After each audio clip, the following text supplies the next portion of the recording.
In the winter of 1891, when the Cumberland Mountains groaned under a weight of wet snow and the moon hid behind its own shame, the people of Coldwell Hollow began hearing something impossible.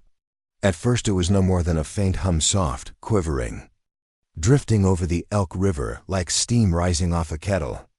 But by the second week of February, the hum had turned to harmony, not animal calls, not wind, voices, human voices, singing. On the night of February 12th, the mill foreman, Thomas Weller, crossed the old footbridge at dusk. The river below was swollen and dark, filled with uprooted branches tumbling beneath the surface. Thomas heard a hymn rising from somewhere deep under the water, slow, sorrowful, as though each note had been held back by the current for 50 years before clawing its way to air. He froze. His lantern shook. The ice-crusted planks under his boots seemed to vibrate in time with the song. When he leaned over the railing, he saw something moving in the Black Nessa row of pale shapes standing shoulder to shoulder, their heads just above the surface, their mouths open as if singing without breath. He ran before he could see more. He ran until the lantern glass burst from the cold. And even then he did not slow. The next morning, the river froze solid. But the singing did not stop. Coldwell Hollow was not a place people arrived at. It was a place they drifted into when everything else in life turned them away. A depression between two long ridges of pine and shale. It never saw full sunlight in winter. The shadow from the northern ridge lingered over the town like a stubborn bruise. The hollow's only road nothing more than a muddy track wound past. The sawmill with its broken belt wheels, general store with a sagging porch, Harmon Chapel. Half sunk on one side, 3 dozen homes, each with its own chimney, sighing smoke into the cold. It smelled of sawdust, whetstone, and river moss. It sounded of axes, mule hooves, distant owls, and the ceaseless rush of the Elk River. But above all, Coldwell Hollow was known for its choir, not because they were the best in the region, not because they were the loudest, but because their voices carried farther than any others. Farther than was natural. Some nights when they practiced, the notes would float up the hillside, echo off the cliffs, and drift into neighboring valleys like restless souls seeking a place to settle. Coldwell's choir sings like they're trying to wake the dead, people said. And for a while, it was only a saying. For a while, Mrs. Eloise Prentice. The choir was led by Mrs. Eloise Prentice, a widow of 48 who dressed in plain wool skirts and carried herself with the rigid dignity of a woman who had suffered too many losses to entertain weakness. Her hair was silver at the temples, though she claimed she had earned each strand before her 30th birthday. A wagon accident in her youth left her with a limp that grew sharper when storms approached. Yet when she opened her mouth to sing, her voice unfurled like a ribbon of cold fire, steady, sharp, unwavering. Mrs. Prentice had 3 rules for her choir. Never rehearse with the chapel door closed. Never interrupt the river's quiet after practice. Never question the hymn she chose. Rule 3, in particular, puzzled the younger children. She often selected hymns unusual for church gatherings, minor keys, archaic phrasings, verses referencing those lost beneath the waters or the drowned multitude. When asked where she found these hymns, she simply said, "We sing what the hollow remembers." No one dared press her further. The choir members, the 21 members of the choir, were a tangle of old, young, and in between. Lydia Rowan, age 12, a girl who hummed melodies in her sleep. Jonas Cottrell, 36, whose bass voice felt like rolling thunder. Miriam Bell, 19, who joined the choir the week her father drowned in an upstream ferry accident. The Dalrymple twins, who spoke little but sang in eerie unison. 3 coal haulers, their knuckles permanently blackened. 4 mill wives, all with weary eyes but strong pitch, and a schoolteacher, soft-spoken and pale. Most joined simply because Mrs. Prentice asked, but all stayed because something in the songs bound them there, a tug, a pull, a quiet compulsion none could explain. The Elk River was the true heart of Coldwell. Hollow. It fed the mill. It watered the fields, and it stole as often as it gave. 3 drownings had occurred in the decade before. 1891. 2 children swept away during spring flood. A drunk trapper who misjudged the ice. A mule team that vanished crossing an early thaw, but no bodies were ever found. The elk kept its secrets. Most locals wouldn't go near the banks after dusk. The reeds rustled too softly, the mud held, footprints too long, and sometimes the water seemed to murmur back at you when you spoke.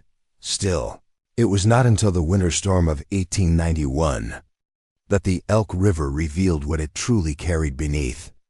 The trouble began with rain, a ceaseless, pounding, biblical rain that soaked the valley for 5 days. Straight. The river rose. The cemetery flooded. The ground gave way. Headstones toppled like drunks in the mud. Dirt washed from graves. Coffins shifted, groaning against waterlogged earth. Children whispered that hands had surfaced, pale and swollen, reaching for the sky. Adults told them to hush. But even the bravest men refused to check the cemetery until the rain stopped. When it finally did, the river had claimed everything. Lower graves, the old Harmon family plot, and a row of unmarked stones leaning so far they resembled crooked teeth gnawing at the riverbank. And that very night, during choir practice, the first unnatural sound echoed through the hollow, the choir's own hymn, sung back to them by the river. Thursday evenings were always for practice, even after the storm, even with the cemetery half swallowed. Mrs. Prentice insisted the choir meet.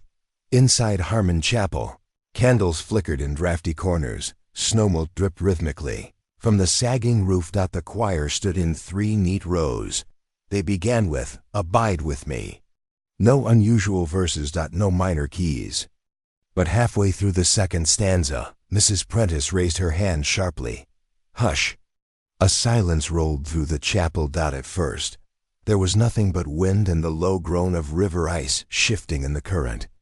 Then a soft, dragging note drifted from outside the chapel door. Then another and another, all off-tempo, out of sync, but unmistakably part of the hymn the choir had just sung. Lydia clutched Jonas's sleeve. The Dalrymple twins took a step back. One of the mill wives muttered, "That ain't an echo." Mrs. Prentice's face went white in the candlelight. "They're singing it back," she whispered. The sound came from the flooded cemetery, from the river, from beneath it. The notes were drawn out, watery, as though passing through layers of mud and silt. Jonas Cottrell later gave a statement to the pastor. "It weren't like sound bouncing off rock. It was like someone learned our voices and tried to give him back to useful wrong. Like they forgot how lungs worked." The children cried. The adults trembled. Mrs. Prentice dismissed them early. But she did not leave with them. A fisherman claimed he saw her standing alone on the riverbank that night, lantern held low, humming the very hymn the river had repeated. He swore the river hummed back. Lydia Rowan kept a small, oil-stained notebook. She wrote in it nightly tiny lines of melody, snippets of lyrics, dreams she couldn't shake. Her entry on February 3, 1891, has survived. "Tonight the river sang our hymn." Miss Prentice says not to speak of it. She says Coldwell owes old debts. I don't know who we owe them to, but I feel the water listening. The last line was underlined 3 times. For the next week, the choir practiced without conviction. They sang softly, fearful their voices might again be returned to them by the river. But even when they whispered, the river listened. Crows went silent. Wolves stopped howling. Even the mill machinery seemed to hush when the choir stood in the chapel. It was as if all of Coldwell Hollow held breath for something to finish waking. By the week's end, the hollow had lost 2 men, Jacob Miller, age 28, whose lantern was found upright in the mud Reuben Glass, age 41, who never made it home from the mill. Their tools were discovered neatly arranged near the choir's practice clearing. tracks led to the river. None returned. A mill worker told the sheriff. The river weren't just running. It were breathing, and it sounded like it were trying to match the choir's pitch. The sheriff dismissed him as hysterical, but the next morning, the sheriff's horse refused to cross the old bridge. It reared and screamed, eyes rolled white, a sign of something, a warning. But Coldwell Hollow was a place that ignored warnings, a place that had learned to keep quiet around its curses. And the riverways, the river kept rising. The week after, the river first mimicked the choir. The people of Coldwell Hollow moved as though walking through a dream, slow, watchful, and uneasy in their own skin. The mill ran shorter hours because the men refused to work before sunrise or past dusk. Children walked to school in groups, glancing often over their shoulders. Even the animals sensed something wrong. The dogs stopped barking at strangers, and the cattle refused to graze near the lowlands. The weather worsened, though the calendar marked February. A strange fog clung to the ground, thick, warm, and smelling faintly of whetstone. It drifted through the hollow at odd hours, sometimes before dawn, sometimes at noon, sometimes in the dead of night. Folk said the fog moved with purpose. It slid uphill. It curled around houses. It followed the river, never straying far from the bank. And in that fog, the choir's voices sometimes returned. Not the living choir, the other one, the drowned one, Lydia. Rowan's mother claimed. She heard her daughter's voice humming outside the window at 3 a.m., even though Lydia was asleep beside her. Jonas Cottrell awoke one night to the sound of the Dalrymple twins harmonizing outside his cabin. But when he checked the porch, there were no footprints in the frost. This was how the trouble spread, not suddenly, not violently, but quietly, like a sickness wearing the face of familiarity. Before long, the Hollow's people began asking the same whispered question: who taught the river to sing? There was never any doubt the choir would practice again. Mrs. Prentice saw to that. On February 6th, she stood at the chapel steps just as the sun dipped behind the western ridge. A shawl wrapped around her shoulders, her lantern held low. She watched her singers approach one by one.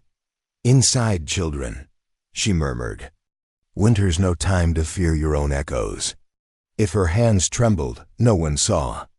If she noticed fewer singers arrive than usual, she said nothing.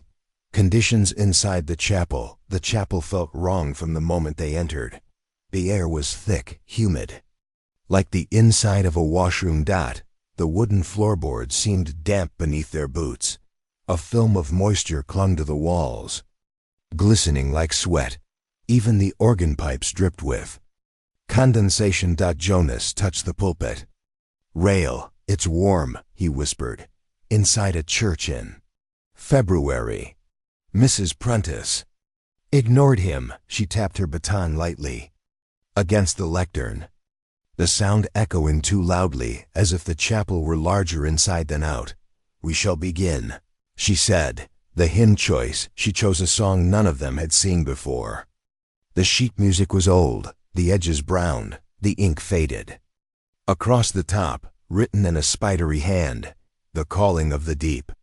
Lydia raised a trembling hand. "Ma'am, where did you find that?" Mrs. Prentice did not look up. "We are the choir of this hollow. We sing what it remembers." The twins murmured in unison. "But this place remembers wrong." Still by force of habit, by fear, or by something stranger, they sang. The first verse began softly, awkwardly, the singers stumbling through unfamiliar phrasing. But as they continued, the notes seemed to settle naturally, as if they'd known the melody their whole lives. The harmony deepened. The minors darkened. The chords stretched long and mournful, the sort of song sung at a burial no one attends. The final stanza was nearly whispered. Those below, rise again when cold winds blow." The last note faded into the rafters. And then, chapel breathed in. The entire congregation felt it. a soft pulling sensation, a shift in the air. Like the slow inhalation of something. Massive in the walls. Lydia dropped her sheet. Music. Jonas backed toward the door. The Dalrymple twins clasped hands. Even the mill wives crossed themselves. From somewhere beneath the floorboards came a sound like bubbling water, rising through the timbers.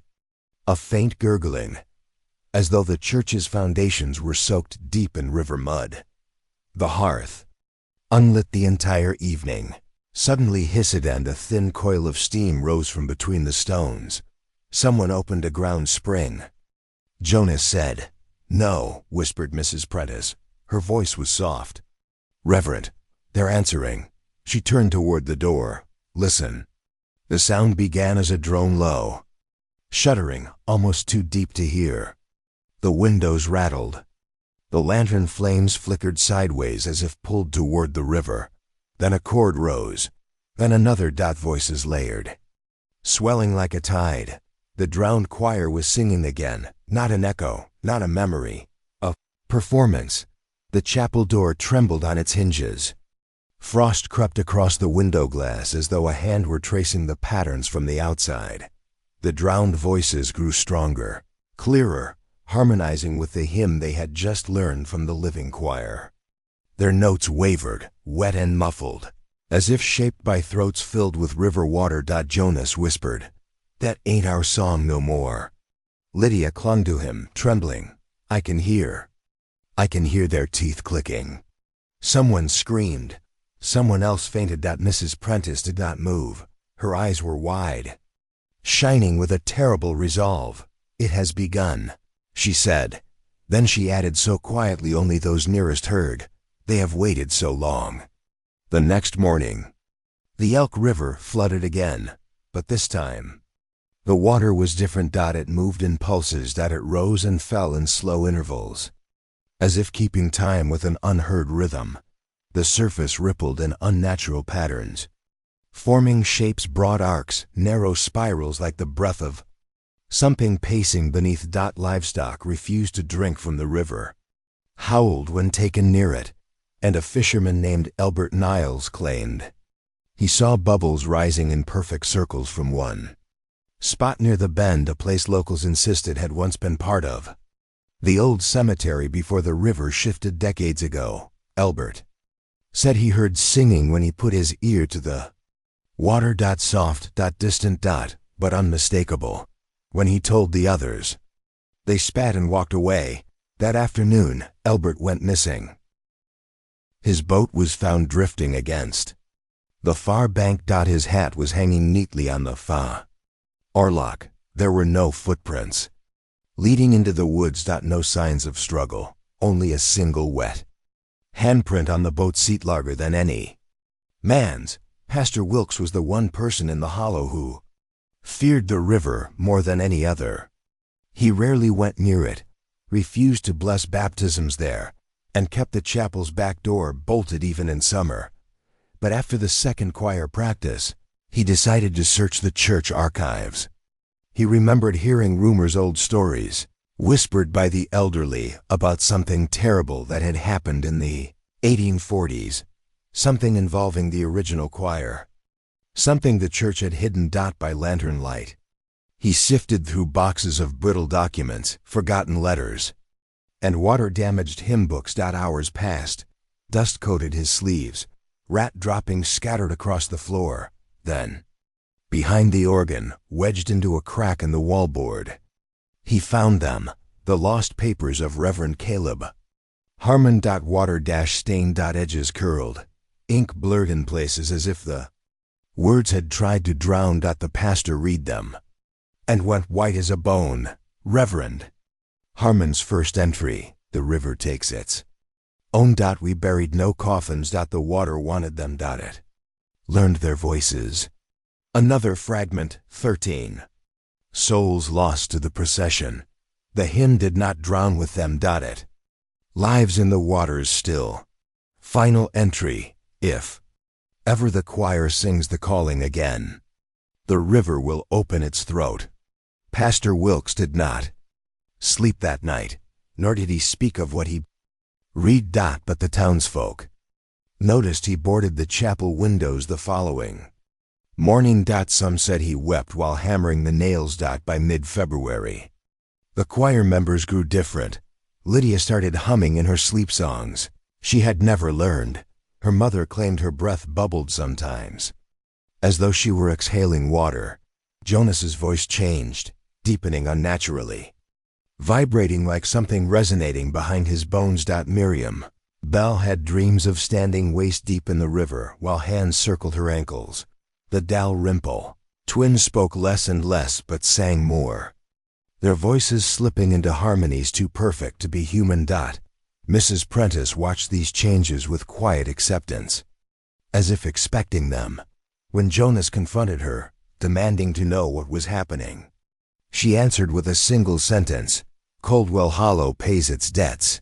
But Jonas did not know what debt she meant, nor did anyone else. Not yet. The night before the choir's final practice, the town awoke to a strange sight. Lanterns, 21 of them, burned along the riverbank, all spaced evenly, all glowing despite no one having lit them. The lanterns belonged to the choir members. Every single one. Jonas single quotes S lantern, Miriam's lantern, the twins, Lydia's, even Mrs. Prentice's, all standing in a perfect line, flames steady in the windless night. No footprints in the mud. No tracks. No sign of who or what carried them there. The river behind them rippled gently, as if pleased. As if waiting. Pastor Wilkes tried to extinguish one. The flame refused to die. He plunged the lantern into the river. It kept burning beneath the water. He left it there and walked home shaking. By February 12th, the hollow felt hollow. A quiet had taken root, thick, muffled, unnatural. Birds had left the valley entirely. The mill wheel groaned a single time that morning and then jammed, ropes twisting as if pulled by unseen hands.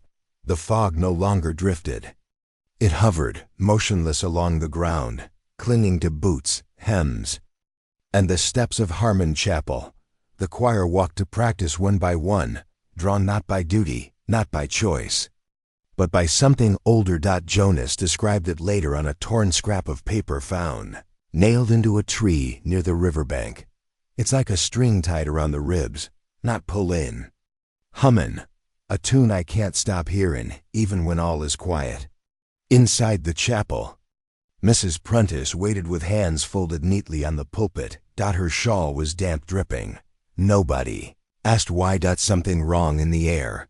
The moment the choir assembled, everyone noticed the air. It felt warmer now. As if the chapel had been closed up tight in midsummer. The wood had swelled. Floorboards bowed upward. A thin mist curled along the pews like rising steam.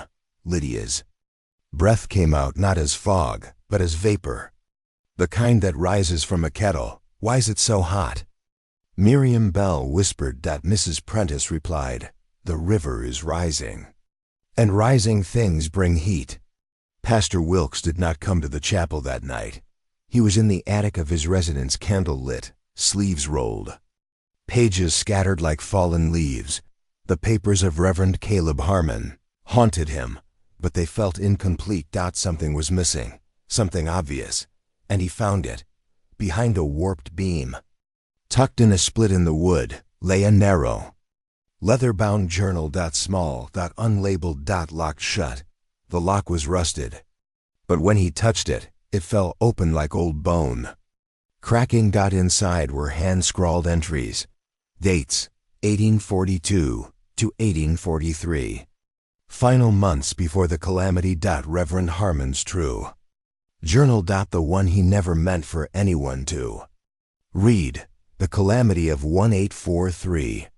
What really happened? Pastor Wilkes began to read. The candle flickered as though wind moved through the closed attic. Entry, February 17th, 1843.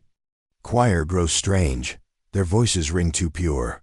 They speak less. They sing more. And when they sing, the river swells at the bank as though lifted by their breath. Entry, February 2 and we practiced the new hymn again. The calling of the deep, the song the river, whispered into my dreams. They all know it now. Even the children who cannot read. They say the notes feel familiar. Entry March 1 SD, night processional. They walked into the river, 13 souls. All singing, all smiling. Could not stop them. The water took them gently, as if welcoming them home. The pastor slammed the book shut.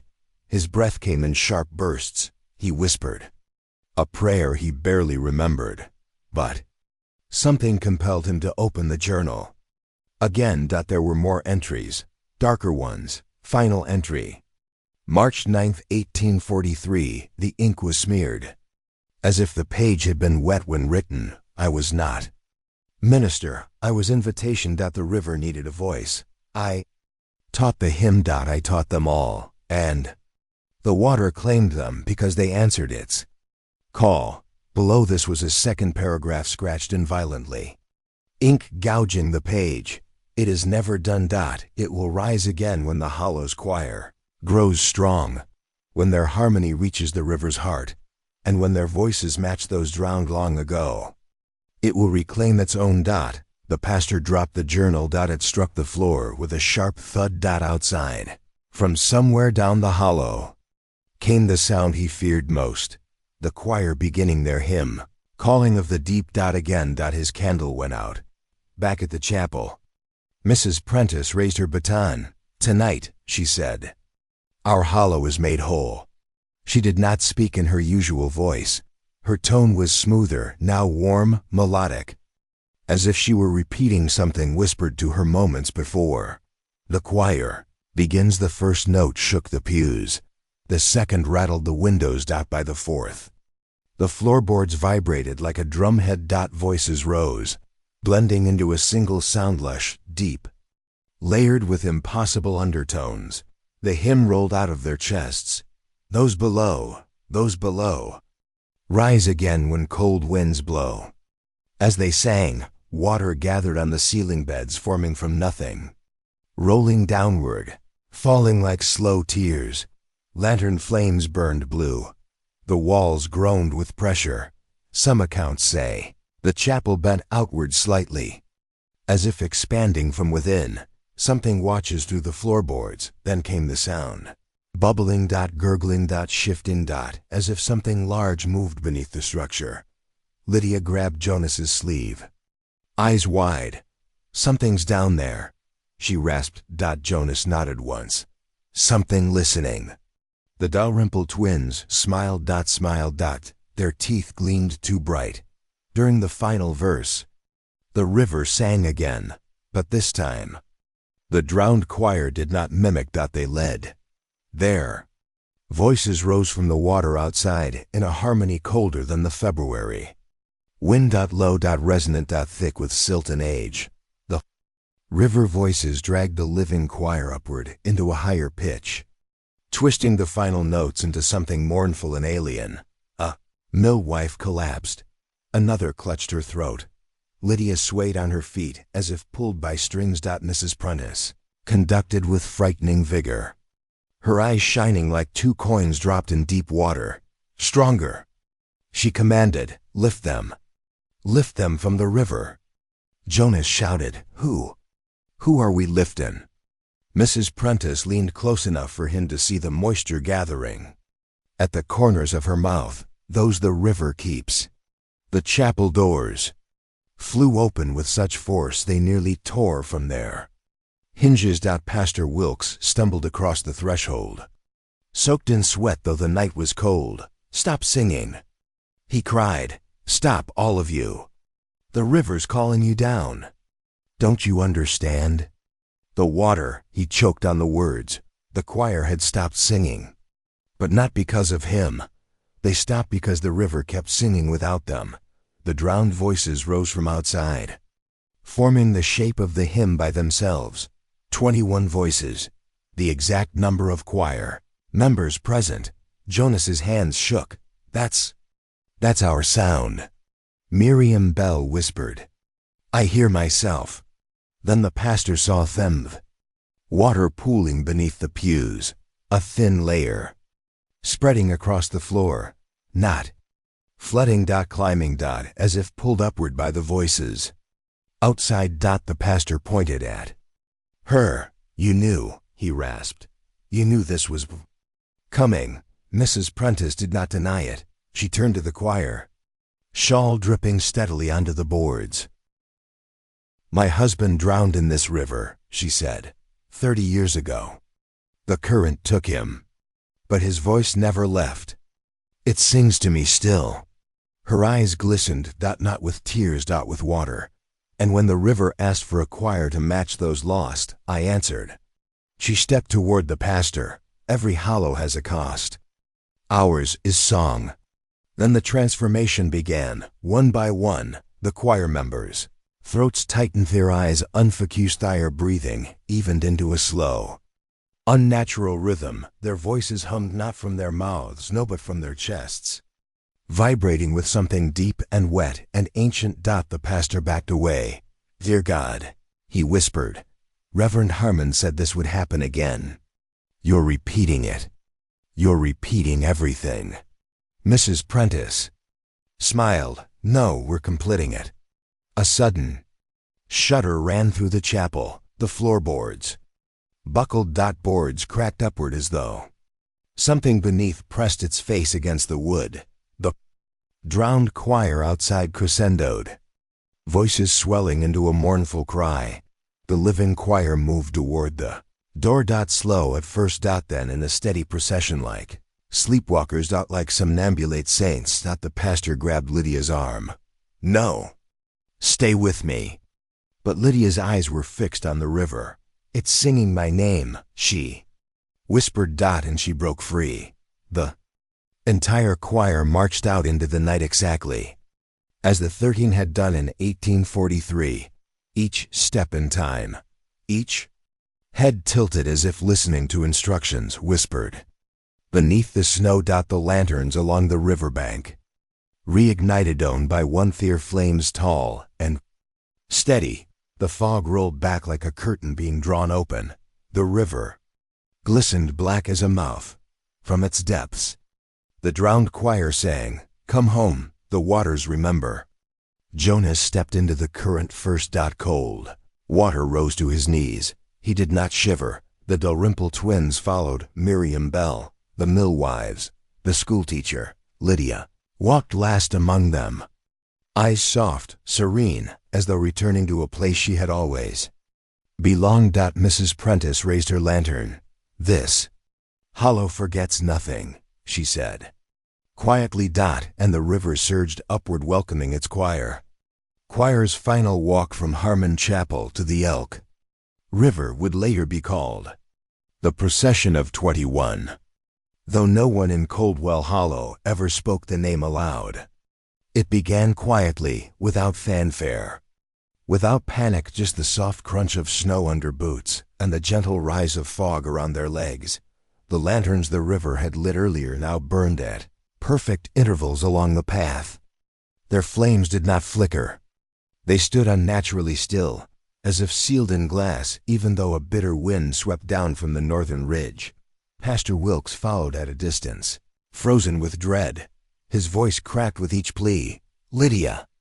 Jonas, stop, don't walk into that water. Please, please hear me.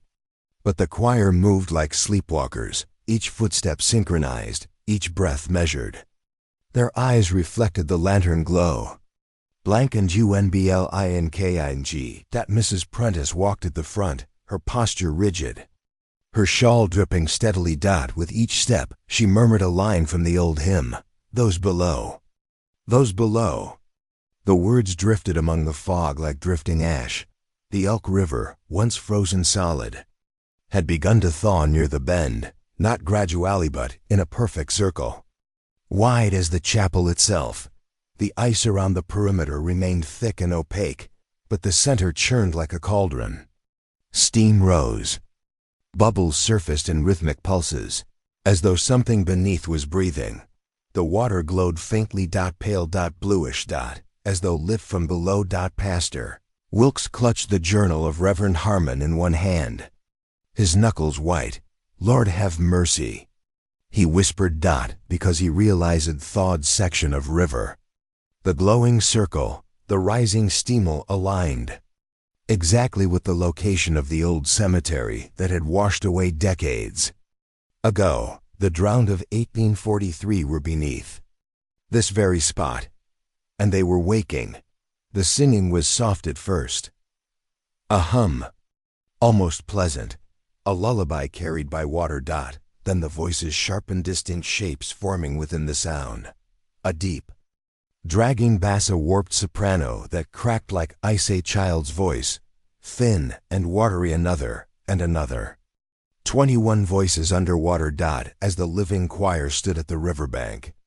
The drowned choir rose closer to the surface, their voices bubbling through the current like gas, escaping a burial ground dot. Then shapes appeared dot, slender dot, pale dot, ashen dot, not bodies, no dot, forms dot, outlines of faces beneath the surface. Their eyes black and still, their mouths open wide, as though continuing to sing even in death. The water distorted them, stretching their features, twisting their expressions into something unrecognizable. Yet each mirrored a member of the living choir. Lydia saw her own reflection in the water dot, except the reflection had no pupils, only darkness dot. She reached for Jonas's hand. Do you hear her? Lydia whispered. My other voice? Jonas stared into the water, horror and resignation mingling across his face. He breathed. I reckon I do. The pastor stumbled forward, raising the journal like a shield. Stop! Stop this madness! He cried. He planted himself between Mrs. Prentice and the water. The hymn is a curse, an invitation to the river. Don't you understand? It doesn't want your song, it wants your lives. Mrs. Prentice regarded him with a strange tenderness, like a mother watching a frightened child. Hush! Pastor Wilkes, she whispered, you worry for nothing. He pointed to the churning water. For nothing? For nothing? Look at them, look at what's beneath. I do, she replied, and I see peace. Her expression softened. She touched his cheek, gently with damp fingers. You fear the river because you never learned to listen to it. The pastor swatted her hand. Away, you're leading them to slaughter. Her voice darkened. No, I lead them to their rightful place. Jonas Coldwell waded into the water. His boots filled instantly. Cold should have knocked the air from his lungs, but Jonas did not flinch. He stepped deeper, up to his knees, his thighs, his waist. The drowned voices surged upward to greet him. Miriam Bell followed, her expression serene. Her skirts floated behind her like ghostly ribbons. The Dalrymple twins walked at the same pace, side by side, fingers intertwined. A mill wife murmured, "It feels warm," before slipping beneath the surface, leaving only ripples behind. The water swallowed each of them. Carefully, most respectfully, Pastor Wilkes screamed their names, voice breaking, but none looked back. Lydia was the last living singer who had not yet stepped in. Pastor Wilkes grabbed her shoulders. "Child, listen to me. Please, you don't have to go. You can fight this. You're stronger than the river's lies." Lydia's gaze lifted to his. Her expression was soft, sad. "It's not lying," she whispered. "It's calling." Tears rolled down the pastor's face. "Lydia, you're only 12. It's been calling us all along. Before I was born. Before you were here. Before Mrs. Prentice learned its songs." She looked toward the water, where shapes waited beneath the churning glow. "My other voice is down there." Then she said the words the pastor would never forget. "I don't want her to sing alone." She slipped free of his grasp and stepped into the river. The current accepted her gently, as though drawing her into an embrace. The pastor fell to his knees. Mrs. Prentice entered the water last. She paused at the bank. Her lantern held high. It cast a long golden beam across the surface. Her voice rose above all others. A final verse, a final offering. Those below are never gone, those above sing them home.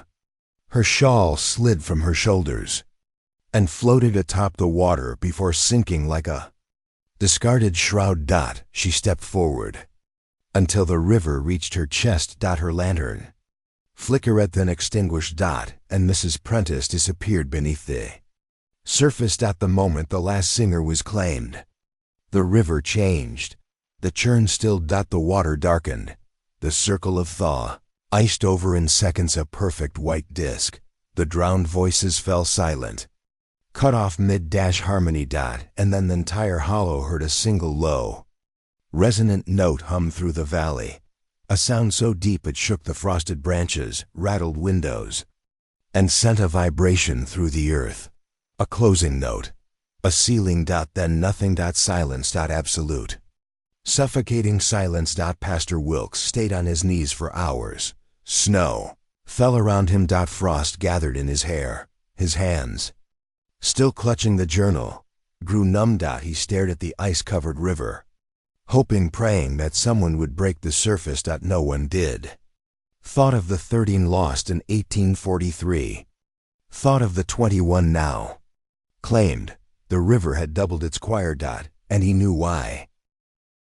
Reverend Harmon's final scratched words echoed through his mind. It will rise again when the hollow's choir grows strong. But what the pastor realized, shivering in the snow, was more horrifying. This wasn't the end of the song, only the beginning. At dawn, the townspeople gathered along the banks. They saw 21 lanterns frozen halfway in the ice footprints leading into the river, and none returning. Mrs.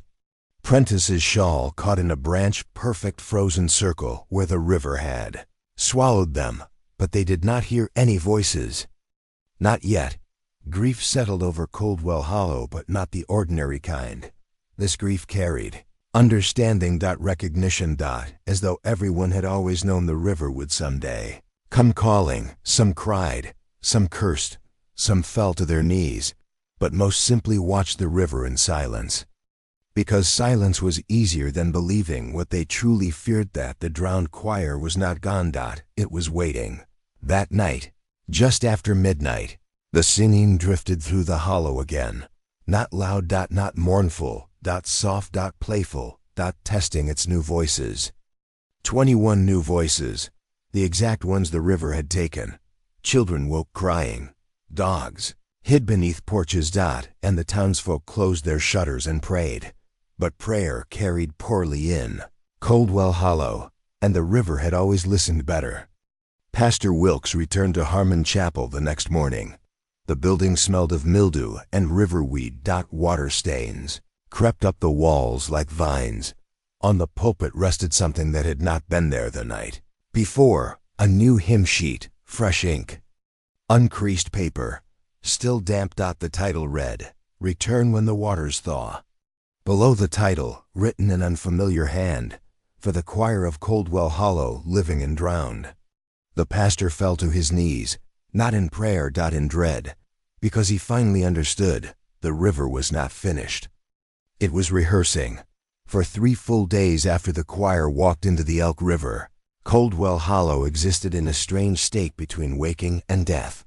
The fog did not lift, the mill wheel did not turn. Even the birds refused to return to their branches.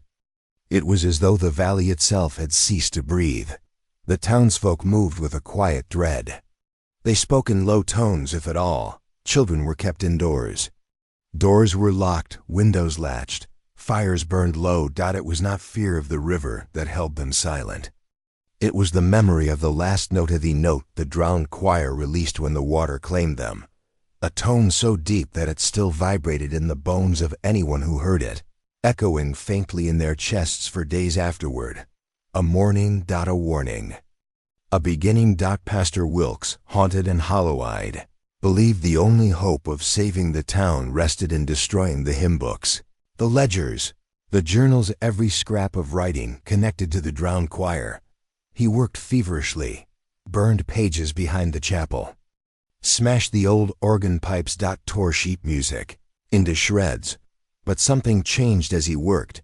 The fire struggled to burn the paper. Flames sputtered. Turning blue dot smoke traveled downward into the ground as though inhaled by unseen lungs. Even the ink seemed to bleed, trying to escape the page.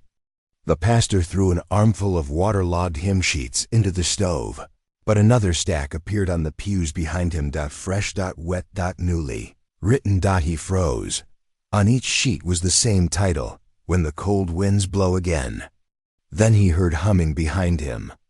Soft, childlike. He spun, heart pounding. No one was there, but the humming continued, right beside his ear. The next night, the entire hollow awoke to singing. Not from the river this time.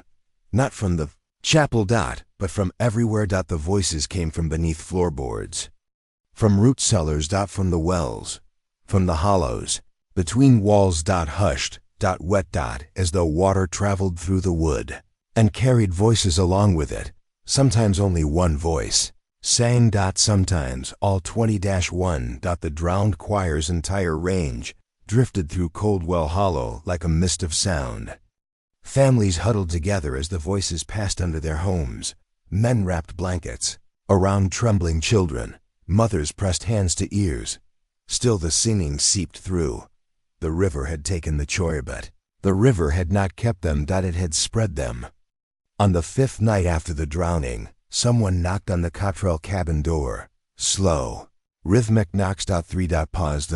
3. Pause. 3. Jonas had always knocked that way. Jonas's wife, Ruth, crept toward the door, lantern trembling in her hand. "Jonas," she whispered. Her voice cracked. "Is that you?" Silence. Then a familiar voice from the other side. "Ruth, let me in." She dropped the lantern. It shattered on the floor. Because Jonas Coldwell had drowned. She had seen his footprints disappear into the river. She had heard his voice rise up from beneath ice. "Jonas," she croaked, "you're dead." A gentle tapping on the window behind her. She turned. The frost on the glass had melted in a perfect circle the size of a man's face. A shape leaned close. Jonas's voice whispered through the pain. "Ruth, the river's so cold. Let me warm myself by the fire." His breath fogged the glass from the outside.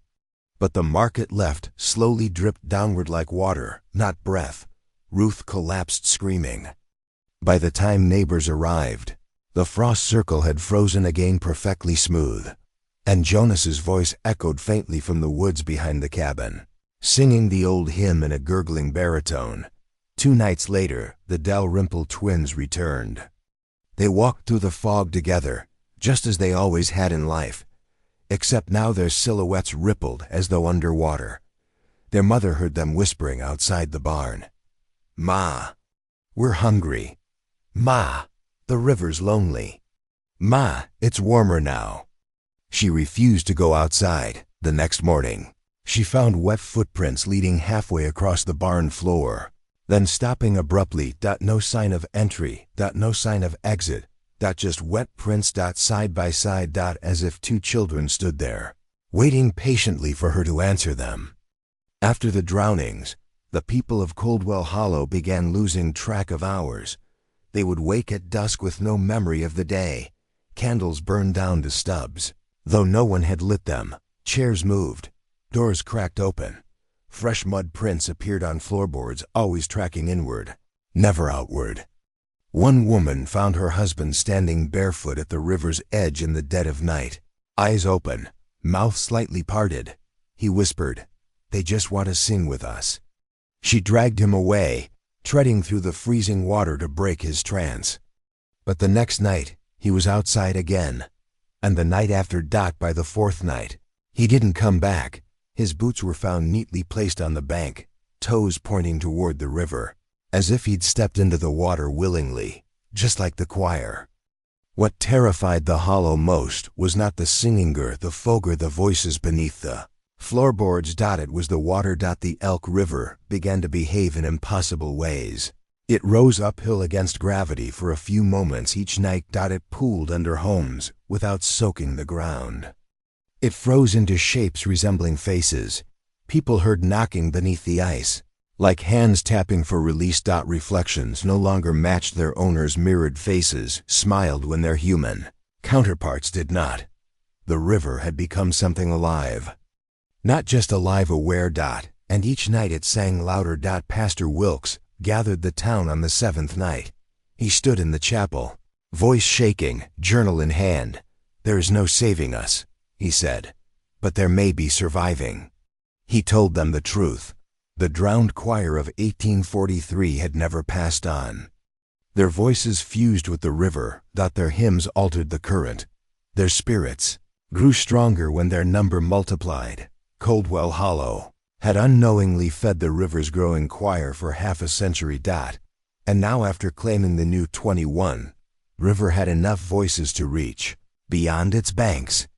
The pastor begged the townsfolk to leave. Some did, most didn't, because by then, they no longer entirely trusted their own thoughts.